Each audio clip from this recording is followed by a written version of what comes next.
ያመጣሁት ነው። እሱን ቀስ ብለህ ትደርስበታለህ። ኢንሳይክሎፒዲያ የግብጽ ኢንሳይክሎፒዲያዎችን ካሊግራፊ የሚለውን ኤው እዚህ ላይ ምናልባት ዊኪፒዲያ ላይ እንደዛ ላይ ገልጸው ይችላል። ረጋ ብለህ ጊዜ ሰጥተህ አጥና ራሱ ማለት ነው። ይሄ ሐውልት ይታያል። እዚህ ጋር ሐውልት አክሱም ያለው ሐውልት ይታያል። ጽዮን ማርያም ይታያል። ምንድን ነው ታውቀዋለህ እንዴ? አውቀዋለሁ እንጂ ምንድን ነው ንገረኝ እስቲ።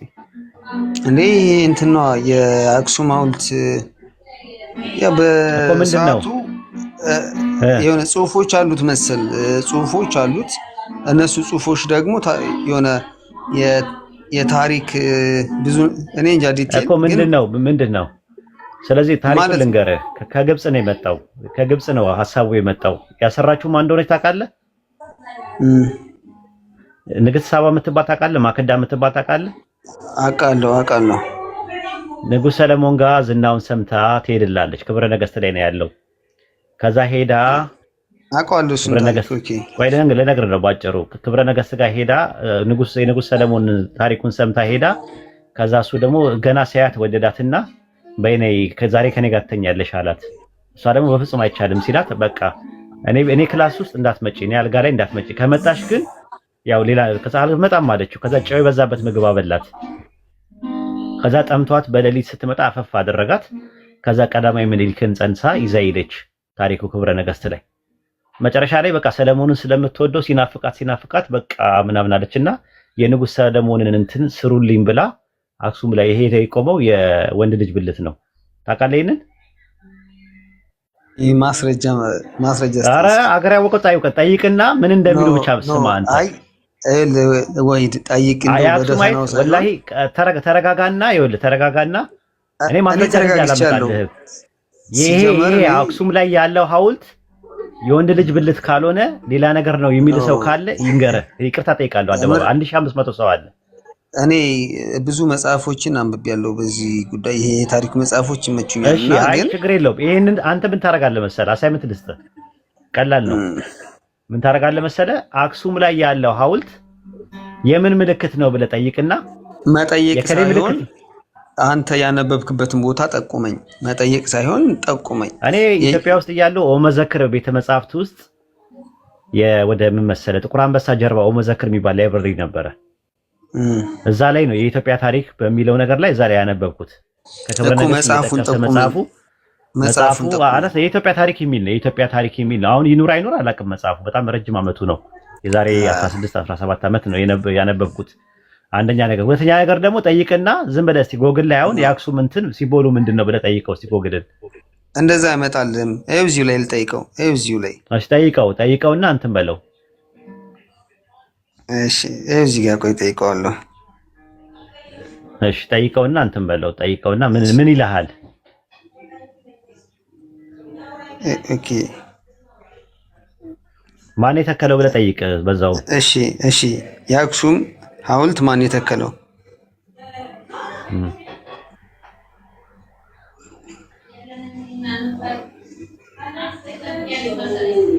ኦኬ ምን አለ? የአክሱም ሐውልት ያስተከሉት በጥንታውያን የአክሱም ስልጣኔ ዘመን የነበሩ የአክሱም ነገስታት ናቸው። እነዚህ ሐውልቶች በተለይም ከ3ኛው እስከ 4ኛው ክፍለ ዘመን ከ1700 ዓመታት በፊት ባለው ጊዜ ውስጥ እንደተተከሉ የታሪክ ተመራማሪዎች ይስማማሉ ይላል።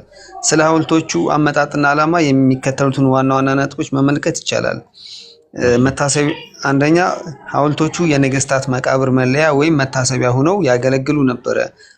በወቅቱ የነበረው የንግስና ኃይልና የስልጣኔ ደረጃ የሚያሳዩ ናቸው።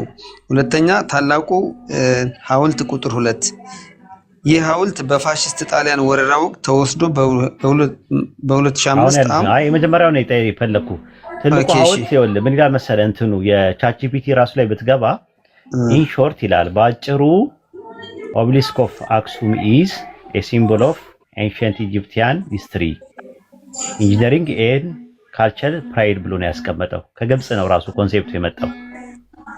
ግብጽ ላይ ደግሞ የነበረው አጠቃላይ የወንድ ልጅ ብልት ነው ምልክቱ ማለት ነው። የፈለከውን ነገር በቤተክርስቲያን ሰው ጠይቅና 1600 ሰው እያዳመጠ ነው ያለው። ተመልሰናልና ይሄንን ነው መረጃ ከሰጠ እኔ ይቅርታ ጠይቃለሁ። ውሸት ከተናገርኩኝ ማለት ነው። በደንብ ይኸውና እንትን በለው እስቲ ኢምራን አንዴ አሳያቸው በደንብ አሳያቸውና እስቲ ኤው ይሄንን በደንብ ኤው እዚህ ጋር እኔ አንድ ነገር ልበል። ይሄንን እንትን ነው ይመስለኛል።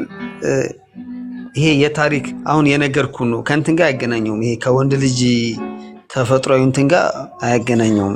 ይሄ እውነቴን ነው የምነግርህ። ምክንያቱም መጽሐፍ የለም በዚህ ዙሪያ የተጻፈ መጽሐፍ የለም። ጠይቅ ነው ካልኩ መጀመሪያ ጠይቅ። አሁን አዲስ ነገር ነው የምትሰማው እኔ ጋር። ለዛ እኮ ነው ማን ይነግረኛል ነው እኮ ቤተክርስቲያን ሊቃውንት ሂድና ጠይቅ። ምን ችግር አለ? ጠይቃቸውና እኔ ኢትዮጵያ ውስጥ አይደለሁም። ኢትዮጵያ ውስጥ አይደለሁም። የምታውቀው ሰው ጠይቅ ሂድና። ቲክቶክ ላይ እኮ ብዙ ሰዎች አሉ በአሁኑ ሰዓት ላይ ስለዚህ ስላሉ ጠይቅና ከዛ በኋላ እንደዚህ ብሎኝ ነበር ወይ ሂድ ብለህ ከዛ በኋላ እንትን ታደርጋለህ ማለት ነው። ጠይቃለህ ማለት ነው። ሐውልት ማቆም ከጣዖት አምልኮ ውስጥ ነው የሚጠላው ወይስ ከዛ ውጪ ነው የሚቆጠረው? በመጽሐፍ ቅዱስ አክሱም እኮ ሃይማኖታዊ እንትን እኮ የለውም፣ ይዘት እኮ የለውም። ኖ አይ የተጠየቀው ሐውልት ማቆም ይፈቀዳል? ኖ ሐውልት ማቆም ይፈቀዳል ወይ በባይብል ከሄድክ? ምን አይነት ሐውልት? ምንም አይነት ሐውልት ኖ አላቅም። እሺ ዘሌዋውያን 26 አንድ ላይ ለዛ እኮ ነው አክሱም ላይ ትልቁን ጣዖት ቁጭ አድርገው ሙስሊሞች ባዕድ አምልኮ ያመጣሉና አገራችን ውስጥ ሙስሊሞች መስጊድ መስራት የለባቸውም የሚሉ ጀግኖች ናቸው። ዘሌዋውያን 26 አንድ ላይ አውጣለት ይምራን።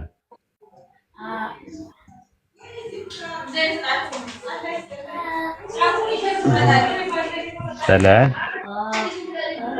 26 አንድ እሺ ላንብበው ትችላለህ አጠገብ ካለ ባይብል። እሺ ለራሳችሁ ጣዖታትን አታድርጉ የተቀረጸውን ምስል እግዚአብሔር አምላካችሁ ነኝና ብለህ ጀምረዋ።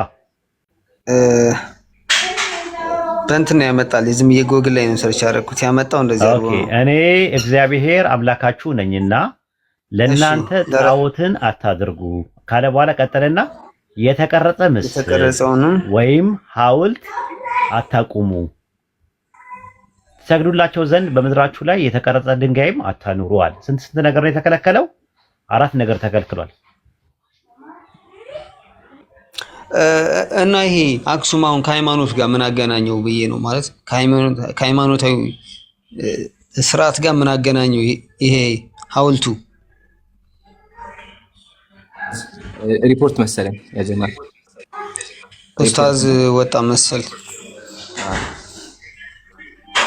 አይመስለኝም። እንደዚህ በአንድ ጊዜ አይወጣውም ሪፖርት። ሪፖርት ባይሆን ዝም ብሎ ያወጣማ። ኤኒዌይ እንጠብቀዋለን። እስከዛ ግን ፊደል ኡስታዝ እያለ ያለው ይሄ የጣዖት ማቆም ወይም ደግሞ ሐውልት ማቆም ራሱ የጣዖት አምላኪያን ተግባር ነው፣ እግዚአብሔር ከልክሏል ነው ያለው። ያው እግዚአብሔር ምን እዚህ ጋር የተቀረጸ ምስል ሐውልት አታቁሙ ይላል። አሁን ግን የኢትዮጵያ ኦርቶዶክሶች ያው በቅድስት ሀገር የሚሏት ሀገር ላይ ሐውልት አለ ጣዖት አለ ነው እየተባለ ያለው። አይተህ ከሆነ አክሱም ላይ መስጊድ እንዳይገነባ ብለው ሙስሊሞችን እያሰቃዩ እየገረፉ እየገደቡ ነው ያሉት። ታውቃለህ አይደል? አክሱም ላይ መስጊድ አይሰራም ብለው ግን ጣዖት አስቀምጠው ነው ይሄ የሚያደርጉት እያለ ነው ያለው። አክሱም የቅድስት ከተማ አይደል እንዴ? የእግዚአብሔር ታቦት ያለባት ናት አይደለ? ኢምራን የሱን ሐሳብ እኔ ሰምቼዋለሁ። ነገር ግን እኔ ያልኩት ያለው ደግሞ ይሄ የአክሱም ሐውልት ከሃይማኖታዊ ስርዓት ጋር አይገናኝም። የአክሱም ሐውልት እንደ ሀገር የታሪክ ቅርስ ነው እንጂ ሃይማኖታዊ ይዘት ጋር ምንም የሚያገናኘው ነገር የለም። አዎ የመጣው ግን ከጣዖት አምላኪያን ነው። የጣዖት አምላኪያን ተግባር ነው፣ ጣዖት ነው እሱ ራሱ ነው። ሲቀጥል ቆይ አንዴ አክሱም ለአክሱም ጽዮን የለም። ታቦት እኮ ነው ያለው። ታቦት የማን ታቦት ነው ያለው? የእግዚአብሔር ታቦት አይደለ ያለው? ጽዮን የእግዚአብሔር ታቦት ዋናው ታቦት ለሙሴ የሰጠው ታቦት ነው ያለው። ያ ታቦት ያለበት ሀገር ላይ መስጊድ አይገነባም ብላችሁ ሙስሊሞችን እየገደላችሁበት ያለው ሀገር ላይ ጣዖት አለ። አሁን ድረስ ጣዖት ነው፣ ከግብፅ ሀገር የመጣ ጣዖት ነው። እግዚአብሔር ደግሞ ጣዖት አታቆም ብሏል። ስለዚህ እግዚአብሔር ቃል የምትሰሙ ከሆነ ለምንድን ነው ቅዱስ ከተማ ብላችሁ መስጊድ እንዳይሰራ የከለከላችሁበት ሀገር ላይ አሁን ድረስ ጣዖት ያቆማችሁት? እግዚአብሔር አታቁሙ፣ ያው ቃል በቃል ጣዖት አታድሩ፣ የተቀረጸ ምስል ወይም ሐውልት አታቁሙ አለ እግዚአብሔር። እናንተ ደግሞ ያው ቅዱስ ከተማ ላይ እኔ እሱን ሌላ ጥቅስ እሰጥሃለሁ። እሱ እንደሱ የሚል ብዙ ቦታ ላይ ጥቅስ አለ፣ ሮሜም ላይ አለ እንደሱ የሚል። ግን እኔ እያልኩት ያለሁት ይሄ ሐውልት እንደ ሀገር በሰዓቱ የሀገሪቱ አስተዳዳሪ እንደ ቅርስ ነው ሀገራችን ላይ እኮ ብዙ ቅርሶች አሉ እንጂ ከሃይማኖታዊ ይዘት ጋር ምንም አይነት ንክኪ የለውም። እንደ ሀገር ነው ይሄ ከተወቀሰችን በዚህ በጣም እንዳጠቃላይ ኢትዮጵያ ናት የምትወቀሰው። አይ ኦርቶዶክስ የምትወቀሰው ለምን ሲገነባ ራሱ የኦርቶዶክስ ነገስታት በነበሩበት ጊዜ ተገምቷል። ጣዖቱ ይሄ መገንባት ሲጀመር ኦልሞስት ይቅርታ በተራ ነው ያቋርጣችሁ። አያችል ማቋረጥ ተው ሚውት አድርጋ እንዴ። እሺ በተራ ስለ ስርዓት እንልመድ። አሁን ፊደል ሐሳቡን አጠቃላይ ለማንኛውም ሐሳቡን ሳጠቃልልህ ይሄ አክሱም ሐውልት የሚባለው ነገር የመጣው ራሱ ከጣዖት አምላኪያ ነው። የብልት ምልክት ቀንሰው አንዴ የጣዖት አምላኪያ ምልክት ነው። ኦኬ የጣዖት አምላኪያ ምልክት ነው። የመጣውም ደግሞ ከጣዖት አምላኪያ ነውና የእንትን ምልክት ነው። የዛኛው ነገር ምልክት ነው። ቅድስት ከተማ ብላችሁ ጽዮን ብላችሁ መስጂድ ያረክሰዋል፣ መስጂድ አይሰራም ብላችሁ እስካሁን ድረስ አክሱም ላይ መስጂድ የለም። ከሱም አልፎ ሙስሊሞች እስካሁን ድረስ የተሰቃዩ ያሉ ሙስሊሞች ለምን በቃ ከዛ ቅድስት ከተማ ላይ መስጂድ አይሰራም ብላችሁ አላህ የሚያከብርበት ቤት አይሰራም ብላችሁ ግን እስቲል አሁን ድረስ ጣዖት አለ። አክሱም ላይ የእግዚአብሔር ታቦት አለበት የምትሉ ሀገር ላይ ከግብፅ ሀገር የመጣ የብልት ምልክት አለ። ይሄን ለማታፈር እግዚአብሔር ከክሏቸው እግዚአብሔር መጽሐፍ ቅዱስ ላይ ሐውልት አታቆሙ ብሏል። ያው ሐውልት አታቆሙ ብሏል። እናንተ ግን አቆማችኋለሁ። ይሄ ደግሞ የኦርቶዶክስ ስራ ነው። ኦርቶዶክስ ትክክለኛ ከሆነች የእግዚአብሔር ቃል መስማት ነበረባት። ግን የእግዚአብሔር ታቦት አለበት ማርያም ተገልጣበታለች ያለችበት ሀገር ላይ ስቲል የብልት ምልክት አለ። አመሰግናለሁ።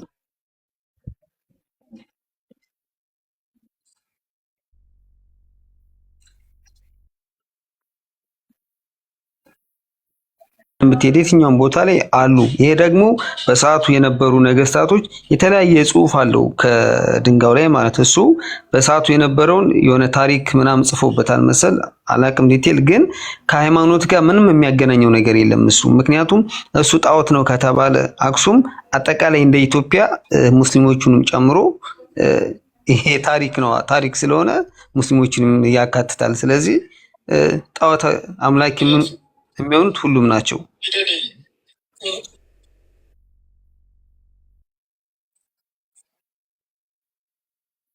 ወይስ ከሌላ ቦታ ነው የመጣው የሚለው ሀሳብ ሌላ ታሪካዊ ግጭትና ፍጭት ነው። አሁን ፖይንት ምን መሰለህ? እስቷዝም ያወራህ ኢምሩም እየተናገረ ያለው አክሱም ላይ ያለውን ሐውልት ኦርቶዶክስ ቤተክርስቲያን ለራሷ ባልተቤትነት ከወሰደች እና የኔ ነው ብላ እውቅና ለራሷ ከሰጠች አሁን ላይ ኦርቶዶክስ ቤተክርስቲያን ሐውልቱ የኔ ነው እኔ ነኝ የገነባሁት የሚለውን ለራሷ ኃላፊነትና ማንነትና ምንነቱን ከሰጠችው ያ ነገር መስጠት እንደ ቤተክርስቲያን አስተምሮ እንደ መጽሐፍ ቅዱሳዊ እይታ አያስፈልግም።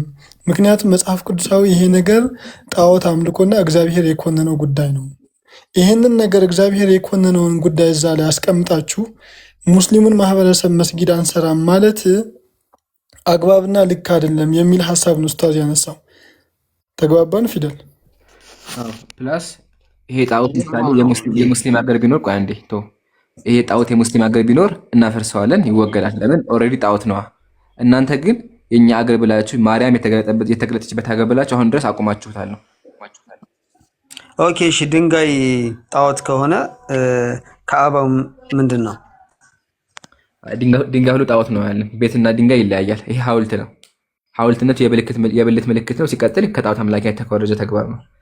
ይሄኛውስ ምልክት አለው አይደል እንዴ? ማለት ከአባውም እኮ ግን ይቅርታ እኮ ጎን ላይ አለች የሆነች ቅርጽ እኮ ጎን ላይ አለች እንትን የሚሏት ቅባት እየቀቡ የሚሳለሟት ነገር አለች። የሚሳለሟት ድንጋይ ናት። ክብ ድንጋይ አለች። ያው ትክክል። በሲልቨር እንትን አድርገው አስቀምጠዋት አሉ። አሁን ፖይንቱ እሱ አይደለም። እኛ ሙስሊሞች ሐውልት አቁመን አናቅም፣ ሐውልትም አናቀውም። ከአባ ደግሞ አራት ማዕዘን ቤት ነው። እንደ ማንኛውም ቤት አንተ ያለህበት ቤት የምኖርበት ቤት አራት ማዕዘን ነው አይደለ? እንደዛ ቤት ነው። ልዩ የሚያደርገው የገነቡት ነቢያት ናቸው። የመጀመሪያው መስጂድ ነው። እናንተ ግን ረዥም ሐውልት አቁማችኋል። የብልት ምልክት አሁን ድረስ ኢትዮጵያ ላይ ቆሟል፣ የክርስቲያን ሀገር የምትሉት ሀገር ላይ። ስለዚህ ይሄ ጣዖት አምልኮ ማስቀጠል ነው። ሲቀጥል መስጂድ ከልክላችሁ፣ መስጂድ አይገነባም ሙስሊሞች አገራችን ታረክሳላችሁ ብለ አክቹዋሊ እኔ አክሱምን አውቀዋለሁ እና ከልክላችሁ እንደዛ። አሁን ግን ስቲል ድረስ ጣዖት አለ። ለማንኛውም ፖይንቱን አልነካኸውም። ስለዚህ ሰውም እንዳይሰለች ይበቃናል። ወደ ቀጣይ ርዕስ ፊደል ጥያቄ አለ ሌላ? አይ ሌላ ጥያቄ የለኝም። እሺ በቃ እሺ። ለነበረን ቆይታ እናመሰግናለን። ለስነ ስርዓትህም ለትህትናህም እናመሰግናለን። አላህ ሂዳያ ይስጥሽ። ወገናችን ሚውት አድርገህ ጠብቅና ከዛ ደግሞ ጥያቄዎች አዩ ላንተ ነኝ። እስከዛው እንትን እናስተናግድ። ሪታ ሰላም ብያለሁ። ሰላም፣ እንዴት ናችሁ? ሰላሙን አላመን ተቢያል ሁዳ ሁሱ ከመጣ ኢንሻአላህ ቀጥል። السلام عليكم እንዴት ናችሁ? ሰላም ወራህመቱላሂ ወበረካቱ። እንዴት ነህ? ሰላም ነው? كيف حالك؟ هلا الحمد لله. ልቀጥል كتي ريتا جاكش من አሁን ማለት ነው እኔ ልጠይቅ የፈለኩት ጀስት አሁን እኔ ክርስቲያን ነኝ ግን እኔ አሁን በጣም መወዛገብ ውስጥ ስላለው ወይ ወደ እስልምና ወይ ወደ ክርስትናው እንትን ለማለት ጥያቄ ለመጠየቅ ነው የመጣሁት። ስላስገባችሁኝ አመሰግናለሁ። ጠይቂ። ምንድነው ጥያቄ? ብዙ ጊዜ እፎይን ታውቁታላችሁ፣ እሱ ጋር ገባለሁ አትሉ? ለመስማት ያህል ማለት ነው። እና አንዳንዴ በጣም ያወዛገበኛልና ምንድነው የመሐመድን ታሪኮች